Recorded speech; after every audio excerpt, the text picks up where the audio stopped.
de dos patas, te estoy hablando a ti. We're back! Yay! You look super good, both of you. Thank you. Oh, very good. We have a lot to talk We about have today. so much to talk about and today. we're both really excited. Because last week, as we let you know, we are actually talking about aesthetics today. I think we can start with the first question. Yes. What have you done this week? I did my nails. Oh my god. Like, this is natural for being me. Isn't this what it's called, a French? Yes, it's a French, but with the purple and pink. Yeah, Frenchies should be white on top, right? Yes, usually it is. But I'm not that natural kind of girl. And that's also going to be a little bit about my topic. Today. Yes. My love for plastic, my love for pink, and my love for glossy material things. Listen to this sound. Jesus. What have you done? Oh my god! One thing that I have been doing a lot is thinking about aesthetics, because I knew that we were going to talk about this, so I have been thinking so much about this. I don't think that there's anything more important than aesthetics, philosophically speaking. Maybe it's a good idea for us to start just with what the dictionary says aesthetics means. Aesthetics means a set of principles that are concerned with the nature and appreciation of beauty. Two concepts emerge when we discuss aesthetics, which is the idea of beauty and the idea of art also, which is not necessarily, but that it has been linked to aesthetics for a long time. And then there's other concepts that will come up, which is of course like the idea of personal portraying. To me, aesthetics is the connections that you make with the world that you consider, or the parts of the world that you consider to be valuable. Yeah. Okay. Now we we're should at go half to the time. next. We should go to the next question. What have you seen? I've been going to YouTube and seeing so many minimalism videos. I do have a little bit of a criticism to make out of the generality of minimalism videos that are in YouTube. To me, minimalism means being able to disconnect from this sort of uber consumerist society in which we live in. I accept that it's impossible to disconnect from it 100%, but I do think that minimalism could be a way for you to at least create a little bit of a step back from it. So just stop buying that thing that you really think that you have to buy right now just because. I think a lot of the trends that you see when you see minimalism in YouTube and in another social media, it really goes like this. Hey guys, welcome to my channel. I've heard you want to become a minimalist. So let me show you all the different furnitures that you can buy for your apartment to become minimalist. And these are all the t-shirts that you can buy in order for your wardrobe to become minimalist. And I'm like, Really? well, yeah, there is a sort of visual aesthetic to minimalism, but the whole point of it is not to buy a bunch of things to become a minimalist. So it's like if you go online and you search for, like, for example, a minimalist wardrobe, you're gonna find hundreds of videos of how people are gonna tell you what to buy. I'm just gonna tell you something right now to anybody that is watching. You wanna have a minimalist wardrobe? Do two things. One, give away all the things that you don't use. Number two, use the things that you have. That's it. Now you have a minimalist wardrobe. Minimalism and a little bit of utilitarianism are linked in the sense of, like, minimalism just means use the things that you have, and if you are not gonna use something, then don't buy it. I mean, when it comes to the whole visual side of it, okay, if you like the very wide, almost clinical thing, then go for it. But don't think that minimalism is just about that. I don't know, we use buying almost as therapy. Go to therapy rather. Or fix your nails. Yeah. We were What does minimalist say about nails? I think if you need it, if you really need I it, need it. then go for it. It makes me happy, at least. Absolutely. But I mean, if it creates that feeling, that is, that is exactly what I mean with aesthetics also. I mean, it's like, if it makes you happy, it's because aesthetically it's giving you something. Exactly. That mediation is aesthetic. What have you seen this week? It's trend now going on that it's either super pink filter, and you would think I would love pink. It's either that super like over tackiness, which I can also appreciate in some level, or either it's this gray. I didn't care at all when I took this picture. That I have noticed about. Yes. Oh, it's something aesthetically appealing with them because they're so effortless. For me, that is like life sucking. But I'm still noticing myself leaning toward that. And another thing is that what I do a little bit appreciate is this ugly aesthetics. Like I started using on Instagram stories this Comic Sans lookalike font. Oh, but no, never use Comic Sans. For me, it's a little bit nostalgic to go back to that font, to just like, it's so ugly and it's so disturbing. But you have to admit, it has its charm. You're a graphic designer. Yes, so I am a graphic designer. So you have a very special sensitivity for when it comes to fonts and stuff. Yes. But when you mentioned the whole careless aesthetic, or like the whole careless way of putting things online, I actually think that is very noticeable with Generation Z also. I'm tacky and I'm proud. Good. Exactly. Yeah, I like No, but being I would have, I mean, I have seen your feed. I wouldn't call it tacky. I would actually call it with a very strict visual But that's sense because tackiness is considered to be something bad. But if you think tacky as just being like really screaming and all over the place, isn't this tacky? This little bit tacky. Long nails, claws. Jesus. I want to say yes And to I'm that, okay yes. with that. I love being a bit tacky, but it's like now, okay, I can tell you already now, my role model growing up was Fran Fine from Nanny. Tacky. Yes, glittery dresses and like shiny stuff. And what is not to love about her? Exactly. Like everything about. Exactly. And Barbie. Of Yeah, course. no, but that Pink Corvette. that's not tacky. Barbie's tacky. Is it? Like if you look, for example, also at clothing right now. And now I love skinny jeans. I always wear skinny jeans. But when I was 15, I was wearing super baggy cargo stuff. Goes in circles. Exactly. Yeah. Your hair, by the way. This is from the 90s. 90s, and Exactly. kids think this is super This cool. is super cool. Like I just have it because I grew up with But this. that's the thing. That's what I think, that we are returning to our youth. Like in our case, we're like, oh, the 90s filled of this and this, and that's why I love everything. Because on the 90s was pretty tacky. It was pretty tacky. It was very plastic. Plastic. It was very plastic. Chokers and yeah, it was like glitter here and glitter there and shimmering, and I think that's what I love that. I'm gonna color my hair on Friday. No! Oh, pink. Yes. Okay. What have you heard this week? Yes, because of this theme, I wanted to ask like my closest, what do they feel Ooh. is aesthetics for them? Yeah. So I asked Mia and Kajsa, Oh. my exes. as Your they're exes. called. Mia said that the first thing she comes to thought of is surprise, minimalism, because they live a very minimalistic. And Kajsa said exactly that for her, nature is aesthetic. Yeah, okay. Like for her, aesthetics is like when she's in forest and stuff like that. I think that's a crucial point also in my understanding on aesthetics. If you really talk about aesthetics and what aesthetics means, you can actually go down to think about the world without humans. I mean, before humans existed also. And let's suppose that plants only started to exist in that planet before. So what did plants do? Of course, like insects actually have been in Earth before humans have been in Earth, right? Mm-hmm. So plants are there and they suddenly start having flowers. Why do they have a flower? They have a flower because it's their way to reproduce. So it's their way to create life in the end. But the flower is actually a visual input for whom?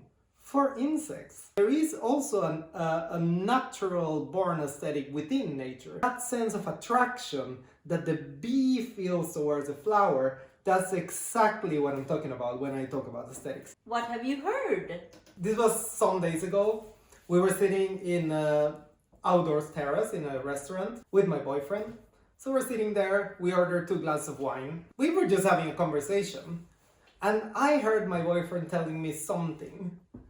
And he said, everybody is wearing gray and black. And literally, for the next 60 minutes after he said that, We literally just sat there and observed. This is central Stockholm. So we're sitting in a terrace in central Stockholm in the middle of the day. This must have been like 3 or 4 p.m. So at the time when everybody goes out from work. And we were just looking at the people going by. And I am not kidding you. 4 colors showed up. Everybody's wearing black, gray, navy blue, and military green. I started questioning myself because I saw that everybody wears black. A lot of people wear black in Stockholm. I always wear black.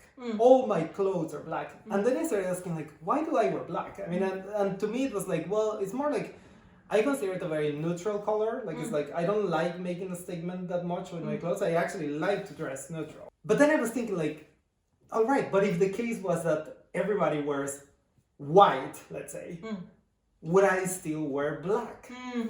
Because then it wouldn't be neutral anymore. Exactly. And my answer really was, I don't know. It was a very eye-opening moment. Yeah, Literally just sitting there and seeing everybody. And then I was like, well, yeah, everybody's doing it. But then I was like, but why am I doing it? That's what I heard. Coronavirus! Coronavirus! Minerva, what have you read this week? I'm gonna show you something. Okay. I don't think I've showed you this before. This, Jorge, is my own book What? that I made in graphic design as a student about my stilbegrepp, as I call it, that called What? tojtigt. Can you start by defining what that word means? Like it would be easy. I started like recognizing stuff when I was a kid and call it tojtigt because it was stuff that I wanted to touch, stuff that I was intrigued by. And this varies and confuses many because it can be everything from slime to wrinkled paper to Barbies. I did some homemade pictures about what toy it is. It's glitter, it's pink, it's slimy, and you're intrigued by it. I'm intrigued by it. And it's like this kind of stuff. This is Plastic. amazing. Thank you. It's shiny, it's plastic, it's different structures and different textures. Yeah. But you know what you should also do is like the word, you should just like register it somehow. I should. Because I don't know, I think this will be a thing for a lot of people watching probably, but to me, that feeling of wanting things that you want to touch. Yes. It is there a lot. You hear the sound of my nails and you hear the plastic, you hear the, what is this? Like you just want to touch it. It's sense when you were a kid and a teacher was holding this plastic ball. Yes. And like the one who holds this ball can talk.